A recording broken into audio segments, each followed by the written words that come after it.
Good morning, everybody. We're so glad you're here today. If I could ask you to take your seats, silence your cell phones. And I think we just got a couple people coming across the street, but we're going to get started. I would like to introduce to you Lisa Perry, who's the president of the board of directors of the Ormond Memorial Art Museum and Gardens.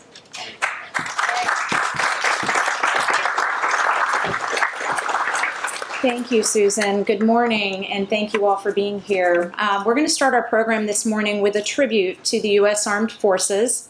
When you hear your song representing your branch, we invite those of you who are able to please stand and be recognized.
Thank you.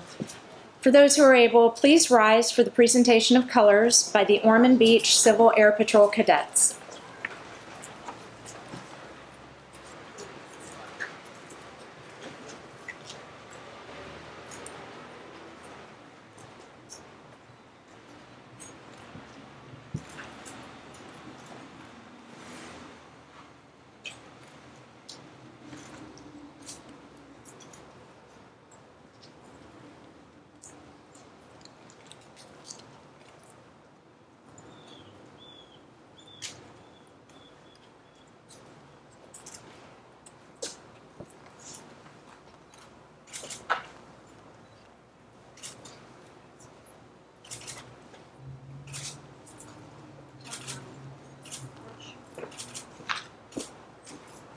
Forward, hold, right, please.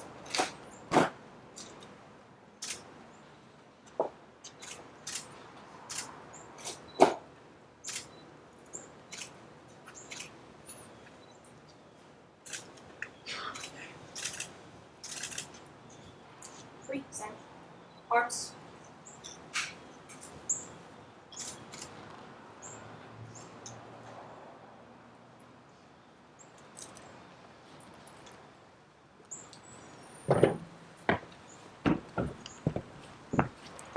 Good morning. If you would, please join me in the Pledge of Allegiance. I pledge allegiance to the flag of the United States of America and to the republic for which it stands, one nation, under God, indivisible, with liberty and justice for all. Thank you.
Forward, your colors.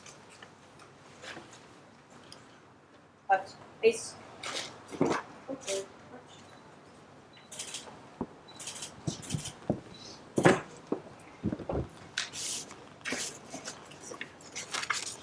You may be seated.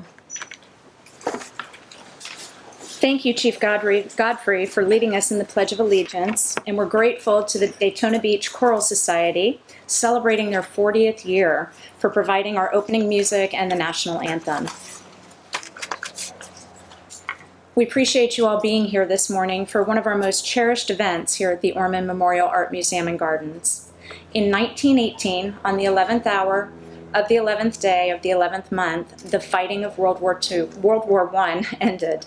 With the conclusion of the War to End All Wars, November 11 has become universally recognized as a day of celebration to honor all veterans who served America in war, defended democracy, and unselfishly placed their lives on the line for our freedom. For those of you who may not know, the museum has a very strong connection to our veteran community. In 1945, just as World War II came to an end, artist Malcolm Fraser offered a collection of his life's work to a town along the east coast of Florida that would create an art museum that paid tribute to veterans. The city of Ormond Beach and its residents rose to the occasion and worked together to create a living monument to creative freedom and equality to all persons, and to commemorate the service of World War I and World War II veterans who fought valiantly for that ideal. Returning servicemen from World War II volunteered their time to help build the original museum galleries and clear the land for now what is the expansive Memorial Gardens embracing the museum. And in 1946, the Ormond War Memorial Gallery opened its doors. Today, the Ormond Memorial Art Museum and Gardens is proud to be home to 4 memorials honoring our veterans from World War I, World War II, the Korean War, and the Vietnam War. You can find 3 of these memorials interspersed throughout the gardens today, and when our beautiful new building opens in early 2022, we invite you to come see our original memorial, which will be prominently displayed in the main reception area.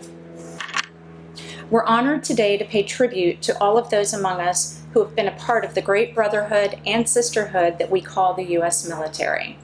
Our veterans, active duty service members, guardsmen, and reservists. Your service and sacrifice have kept our country safe and free, and we are eternally grateful for your service. If you're able, please stand to be recognized.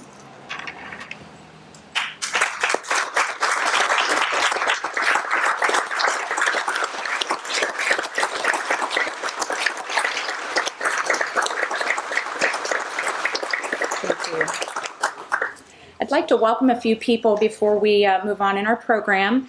From the Volusia County School Board, Carl Persis.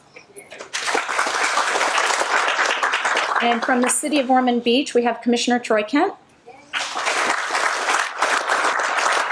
Deputy Mayor Susan Persis. And our Mayor, Bill Partington. And at this time, I'll ask Mayor Partington to come up to share a proclamation with you.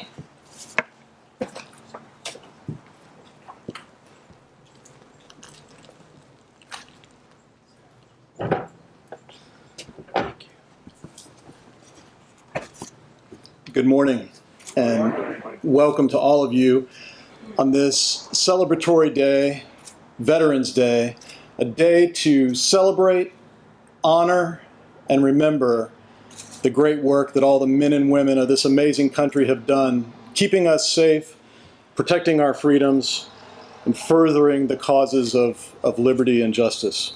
I'm proud, on behalf of the Ormond Beach City Commission, to present this proclamation this morning. Whereas the history of our country has been blessed with men and women of valor who believe in the American way of life, and whereas many have applied the skills and experience they developed on the battlefield to a life of service here at home, taking on roles in their communities as doctors and police officers, engineers and entrepreneurs, mothers and fathers. And whereas we pay tribute to the fallen, the missing, the wounded, the millions who served, and the millions more who awaited their return, our nation stands stronger for their service, and we honor their proud legacy with our deepest gratitude. And whereas we gratefully acknowledge that we live in freedom today because of the many sacrifices that have been made and are still being made by our valiant servicemen and women who willingly serve for our freedom, the Ormond Memorial Art Museum and Gardens is proud to resume hosting an in-person style event as tribute to all those who have served. Now, therefore, I, Bill Partington, on behalf of the entire Ormond Beach City Commission, do hereby proclaim November 11th, 2021 as a day to celebrate Veterans Day in the city of Ormond Beach and urge all residents to support the observance of this special day as a patriotic and heartfelt remembrance of all those who served and died for our country. Thank you very much.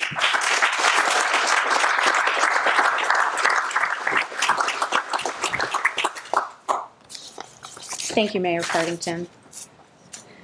It's now my pleasure to welcome Terry Gordon and Kathy Hyder, Gold Star mothers who've experienced the ultimate sacrifice as mothers of fallen American heroes.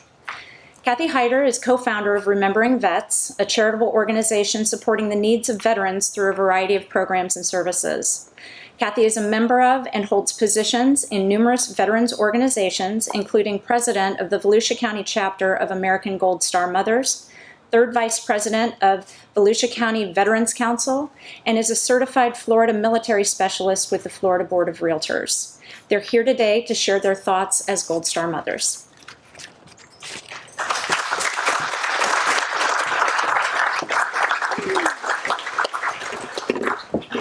Good morning, everyone. It's always an honor to be here to honor and remember all of our veterans, all of our fallen heroes. And when Susan asked us what we would like to talk about, when she asked us to be guests here today, I told her that I'd like to talk about the promise to remember. I actually lost my youngest son in 2003 in Iraq. And when I found out that I was a Gold Star mother, which most people don't realize what Gold Star mothers are, and I didn't either at the time, I found out that I was in a club that I did not want to be a part of. But I decided that I was going to make the best of it. And I made a promise to my son and all of our fallen and those that are currently serving our great nation and all of our veterans to remember their service, remember the sacrifices that they make on a daily basis to protect the lives of the American people. I have to tell you a short story about the first time that I went to an American Gold Star Mothers meeting. I lived in Long Island, New York at the time. I went to a meeting of all American Gold Star mothers, and as each mother stood up, she told the story of her son, and some of the mothers told stories of their sons or daughters or their loved ones, spouses, that had been 30 years ago. And I kind of chuckled because I said, that's never going to be me. Here I am today. It's almost 20 years later, and I'm still telling that story. Just as I saw all those other beautiful American Gold Star mothers devoted to their loved ones, telling their stories, remembering them, honoring them. And I tell you, today, not a day goes by that I don't think of my dearly beloved son and all of those service members, men and women, who have made the ultimate sacrifice for this great nation. And we are a great nation. Regardless of what anybody says, America, the beautiful, is a great nation. I am so proud to be American.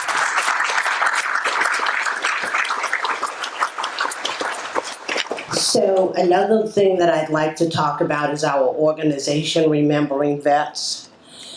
We're a 501c3 nonprofit organization which supports veterans, military families. Today we support first responders and also local community heroes because we realize that they too make a huge sacrifice for us on a daily basis. Our firefighters, our police officers, our healthcare workers, our doctors, and especially we realized this during the COVID-19 pandemic. The sacrifices that these men and women made were pure bravery.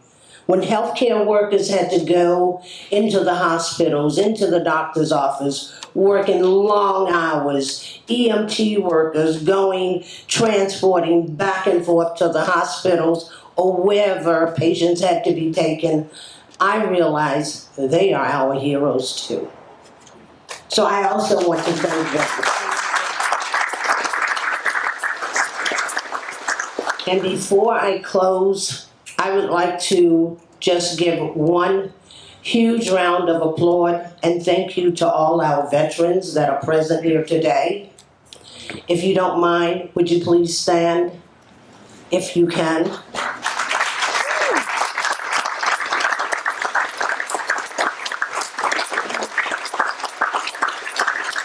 On behalf of American Gold Star Mothers and Remembering Vets, we thank you for your service and your sacrifice. You will never be forgotten. Thank you. Well, I promise to make this short and sweet because I'm not as elegant with speaking as Kathy is. However, we lost Brandon in 2007 on February 18th. He was with the 160th Airborne Division. He was a Night Stalker. They fly the Chinooks in. They do special missions at night. He was very highly thought of with his unit, and it actually was his second tour. He just turned 21 years old. He was a baby as far as I'm concerned. As far as remembering and honoring, it's my honor, but more importantly, it's my duty as an American. Amen.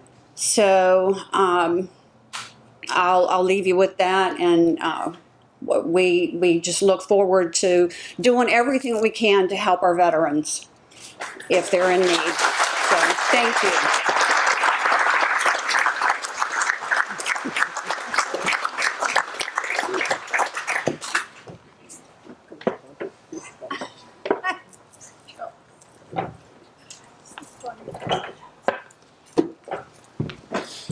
Thank you, Kathy, and thank you, Terry. Your stories are amazing, and we are so grateful for what you're doing for the veteran community, for the first responders, and for your keeping their memories alive.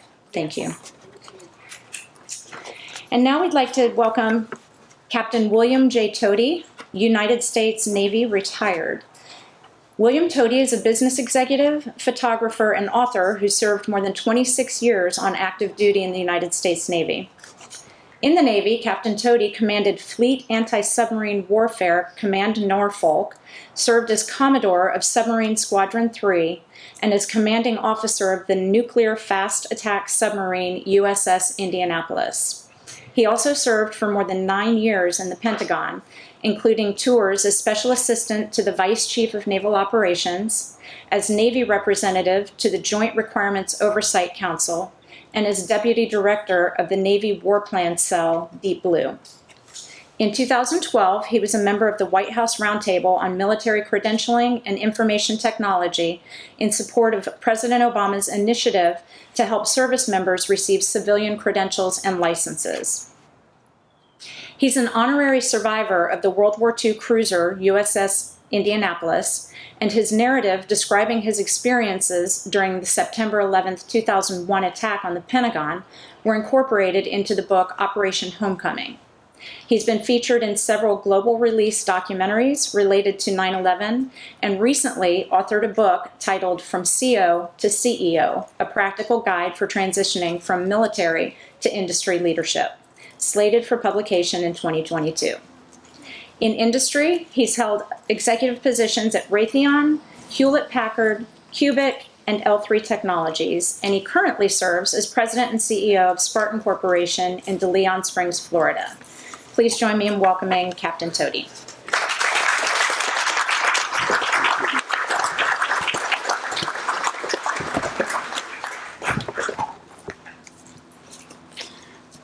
Thank you, Lisa, for that kind and too long introduction. But I want to thank Kathy and Terry for coming up here and having the bravery to speak about their son. And what sacrifice, what an incredible, inspiring story. In the face of such tragedy, what an important lesson for us all. I'm honored to speak here today. For over 2 decades, I've been trying to uphold a promise to keep the memory alive as well of a crew of one of the greatest warships of World War II, USS Indianapolis, the cruiser. You may recall the story of USS Indianapolis from the movie Jaws. After carrying the Hiroshima bomb from Mare Island, California to Tinian Island, it was sunk by a Japanese submarine on July 30th, 1945. The crew spent almost 5 days in the water waiting to get rescued, surviving deprivation and shark attacks. When they were finally picked up, only 316 out of a crew of 1,200 were still alive. Since I was captain of the submarine USS Indianapolis, it was my great honor to get to know nearly 200 of those great heroes. Sadly, only 4 of them are still alive today. But those decades ago, I committed to them all to tell their story every chance I got. Some years ago, one of those survivors, a great friend of mine named Glenn Morgan, called me up and said, "Bill, do you believe in free speech?" "Of course I do, Glenn," I said. He said, "Well, good, because I'm going to ask you to give a free speech." That was pure Glenn. What he was asking me to do was speak at the Iwo Jima reunion in Wichita Falls, Texas. As Glenn explained it, every year at the Iwo Jima reunion, quite understandably, they would feature someone who would talk about the Marine Corps role in the battle. You can understand that. And he said some of the Navy vets wanted somebody to say something about what the Navy did at Iwo Jima, and he was asking me to do that. Honestly, I was worried I'd had nothing worthwhile to say, but for some reason I agreed to do it anyway. I thought about the various stories I could tell about service and sacrifice during the battle. There are thousands of them. But I settled on the role of the 300 sailors, mostly underwater demolition team frogmen, the precursor of today's Navy SEALs, who surveyed the beach at Iwo before the Marines landed. Ernie Pyle once described those men as half fish and half nuts. Under a continuous barrage of artillery and mortar fire, these brave men suffered horrific casualties. Over 2/3 of them were killed or wounded by the end of the day. Let that sink in. 2 out of every 3 frogmen became casualties, a story that has been substantially underreported over the years. I have to tell you that after worrying that I would have anything meaningful to say, I was very proud of this speech. That was right up to the point I arrived at the reunion to actually give the speech when Glenn said, "Hey, have you met the guy who's going to talk about the Marine Corps during the Iwo Jima?" And I said, "No, I haven't." He said, "Come here." He walks me up to a gentleman in a scarlet sports coat and said, "Bill, let me introduce you to Woody Williams." Now, in case you don't know, Woody Williams is a Medal of Honor recipient from the Battle of Iwo Jima. So I had been set up to talk about Iwo Jima across from a Medal of Honor recipient from the Battle of Iwo Jima. My heart sunk. I can still hear Glenn chuckling as he saw the look on my face. He's no longer with us, and he is sorely missed. Woody Williams, on the other hand, is still alive. But I'd like for us to ponder on this for a moment. Think about the sacrifice of all of our World War II veterans and all of the veterans who've been asked to endure so much since then. Nothing I went through during my 26 years on active duty could be compared with any of that. Yes, I endured 7 submarine deployments, but if I'm going to be honest with you, when you're deploying in a submarine and you can't communicate with anybody because you're underwater and you're in one of those areas you can't admit being in, the families suffer as much or more as the sailors that are on that submarine. For me, my many years of struggle on submarine duty were not as bad as the several hours of struggle on one particular day. The worst day of my life began on a sunny, otherwise pleasant morning while I was at work in the Pentagon on September 11, 2001. Moments after American Airlines Flight 77 slammed into my building and I realized it had not killed me, my Navy training kicked in. Navy veterans here today will realize there are no rescue squads on Navy ships at sea. The crew is the rescue squad. Sailors are trained to run to the scene of a casualty, which is what I did a few minutes after we were hit. When I arrived at the point of impact with a dozen or so other mostly military first responders, I did what I could to help people escape the conflagration. We succeeded with some, but tragically failed with others. It's not my purpose here today to replay the events of 9/11 since they're so well known to this audience. Many of my friends died that day, but for some reason I did not. When something like that happens to you, you can't help but wonder why you were spared when so many others weren't.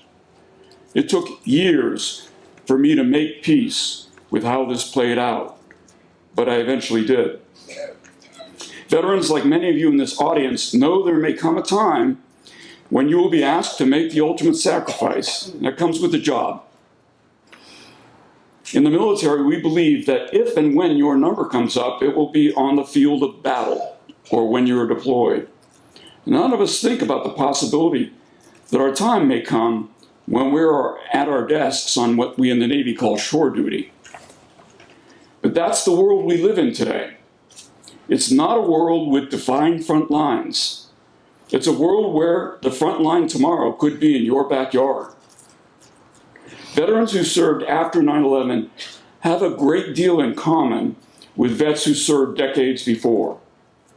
Like the veterans from Vietnam, Korea, and the World Wars, our global war on terror vets, like Kathy and Terry here have just pointed out, have endured so much sacrifice. Let's talk for a moment about that concept, sacrifice. Thousands of civilians, non-combatants, sacrificed their entire futures on 9/11. And thousands more veterans, like Terry and Kathy's sons, have paid the ultimate sacrifice since then. And yet, the concept of sacrifice has become alien to most Americans. It seems to be limited to a very small percentage of our population, mostly veterans. But it wasn't always that way. In history class, we learned that during World War II, President Roosevelt gave a speech titled A Call for Sacrifice, where he outlined conditions he believed everyday Americans would have to endure to allow us to win that terrible war. And everyday Americans complied.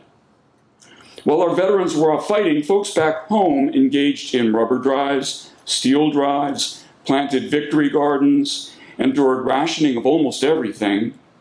They bought war bonds. They did whatever they needed to do to help win the war. Things back home softened a bit during the Korean conflict. But during Vietnam, and I'm old enough to remember, things changed. Many Americans used the fact that they didn't support the war as an excuse to argue that they should not be required to sacrifice for it. Except for those veterans who were volunteered or were drafted, there wasn't much sacrifice going on during Vietnam. If anything, the ethos during that time was one of hedonism. One could argue that this was because so many believed we shouldn't be there in the first place. So be it. But after 9/11, things were different. That day was my generation's Pearl Harbor. We were attacked, and on September 12th, 2001, we came together like no other time since December 8th, 1941. And if I have one regret about how our leadership responded after 9/11, it is that we failed to leverage that unity by making the point that we all needed to sacrifice to overcome our new common enemy, Unless you were somebody who joined up the fight in the global war on terror, as Kathy and Terry's sons did, the nation was essentially unchanged. Nobody was asked to sacrifice. Oh, people were kind to their veterans. Folks began to say, "Thank you for your service," something that would never have happened during Vietnam. But it was as if saying, "Thank you for your service" became a substitute for actual sacrifice. Now, don't get me wrong, it's a wonderful thing to hear. But I, for one, became a little unsettled about this because it was too easy. It was too cute. It was as if the nice sentiment absolved people from actually having to do something meaningful to help us in our struggle against terrorism. It was pleasant, but far from sufficient. The truth is that the nation's sacrifice was fully borne on the back of its veterans, while everyone else continued to enjoy their latte.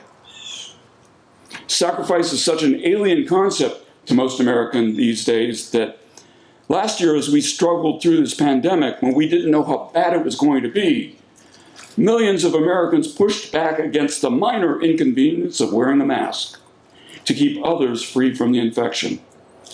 If wearing a mask is too much sacrifice in modern times, what does that say about the more substantial sacrifices that prior generations had to make, or future generations might have to make? One of the best lines ever written for a movie was written for the Tom Hanks character in Saving Private Ryan. A number of soldiers were killed in that movie trying to save the Matt Damon character when a dying Tom Hanks pulls Matt Damon towards him and says, "Earn this. Earn this." Thousands of veterans, including Kathy and Terry's sons, have died in the last 20 years to keep us free from terrorism, some in operations, but more due to suicide. They willingly made the ultimate sacrifice for us. Have we earned this? I worry that we haven't. And knowing this, I worry for future generations. Because if history teaches us anything, it teaches us that we struggle to learn any lessons from history. Let us earn this, starting today. And let this Veterans Day be a reminder that we need to earn this each and every day going forward. Thank you very much.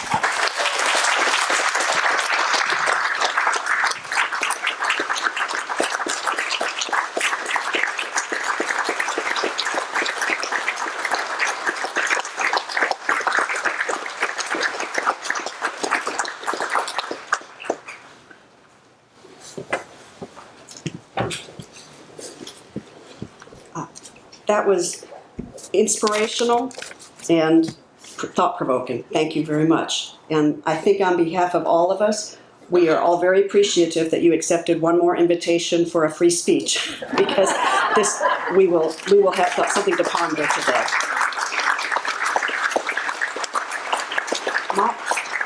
My job is to introduce our mail call, but I'm going to take a slight detour before doing that, because I'd like to mention that today is the 100th anniversary of the internment of the tomb of the unknown soldier in Arlington National Cemetery. Almost 3 years to the day after the end of World War I, the unknown went from France. He arrived in the Naval Yards in Washington on November 9th. November 10th, the unknown laid in state in the Capitol Rotunda for almost 16 hours. We're talking about 1921.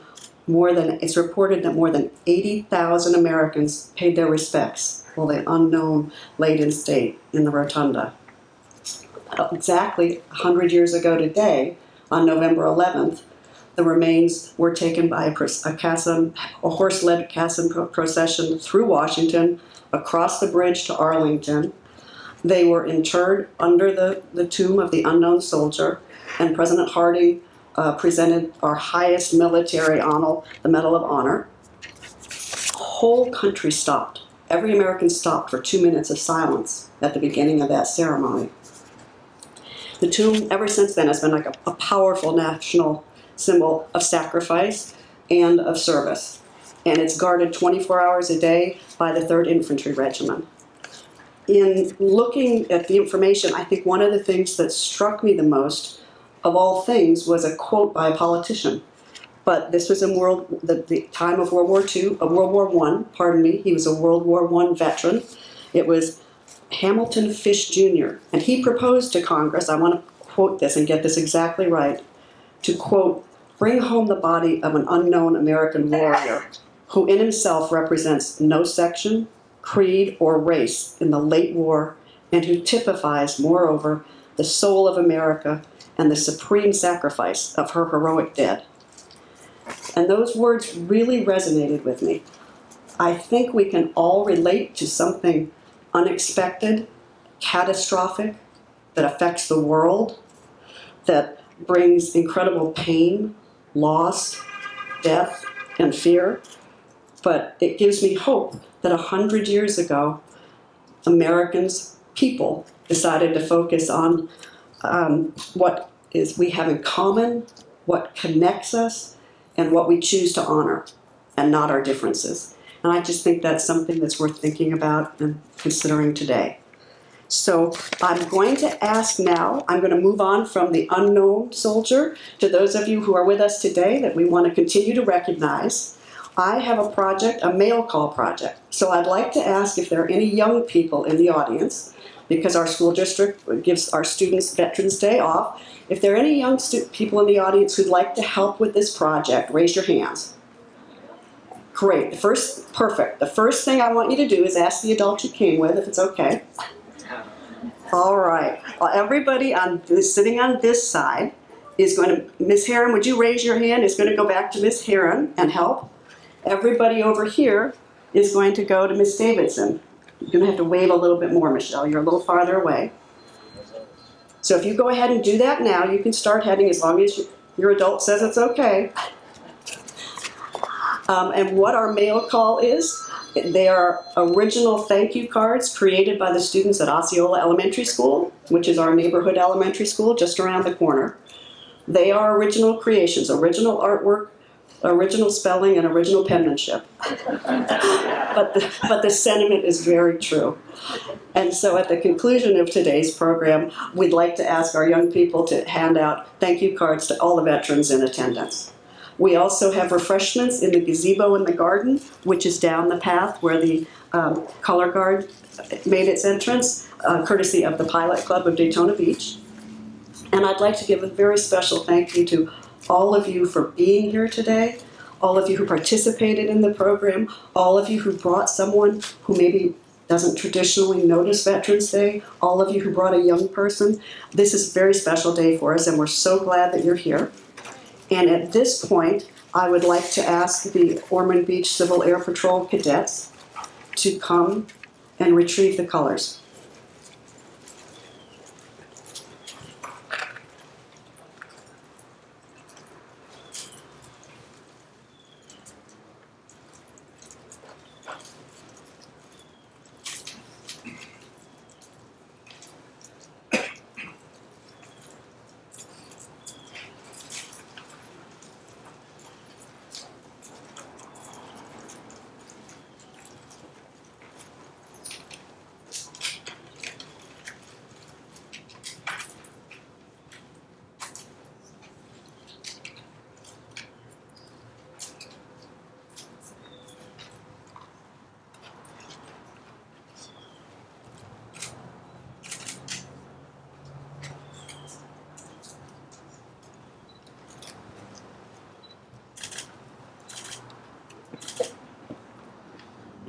Guard, hold, right, face, free, stand, colors.